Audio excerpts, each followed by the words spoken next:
Éducation nationale. Une convention à élaborer ensemble.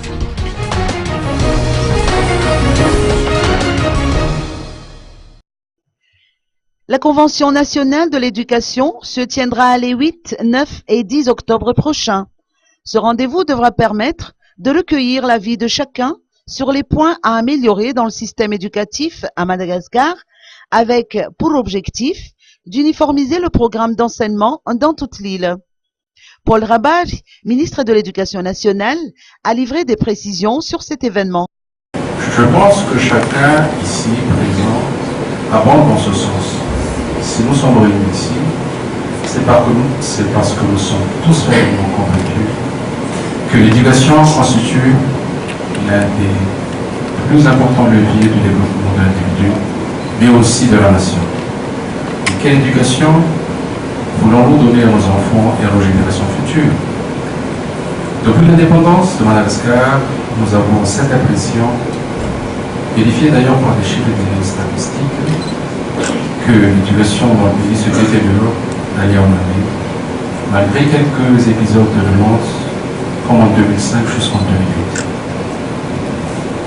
Nous mettons la plupart des maux de ce pays sur le compte de la faillite de notre système éducatif. Si le pays a failli, si les dirigeants ont failli, si les citoyens ont failli, c'est le système éducatif qui n'a pas su assurer son rôle de citoyen, de façonneur de générations futures et d'ascenseur social. En 2000, Madagascar s'est engagé lors du forum de Dakar, à mettre en place le programme Éducation pour tous. De nombreuses réformes ont accompagné cet engagement, aboutissant à des résultats encourageants en termes d'accès des enfants à l'éducation. Les 5 années de crise politique ont réduit à néant les efforts et les progrès entrepris depuis. Un pas en avant et 2 pas en arrière, mais aujourd'hui, nous comptons faire un grand pas et un grand bond en avant.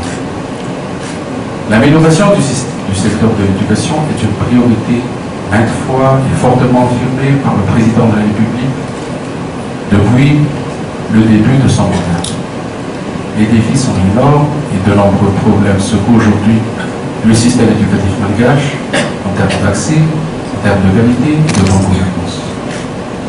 Nous n'allons ni baisser les bras, ni nous décourager face à ces défis. Et je demande la participation, l'implication de chacun à son niveau pour apporter sa part de brique afin de reconstruire l'édifice de l'éducation à Madagascar. 1 400 000 enfants malgaches âgés de 6 à 19 ans ont désisté ou n'ont jamais mis les pieds dans une école. 7 enfants malgaches sur 10 n'achèvent pas le cycle primaire, tandis que 20% d'entre eux doivent redoubler. Outre ces problèmes, le ministère de l'Éducation nationale est contraint d'appliquer la politique d'austérité en raison d'un faible budget ministériel, sans compter le manque de matériel et le faible niveau de l'enseignement, étant donné que les enseignants ne sont pas suffisamment formés.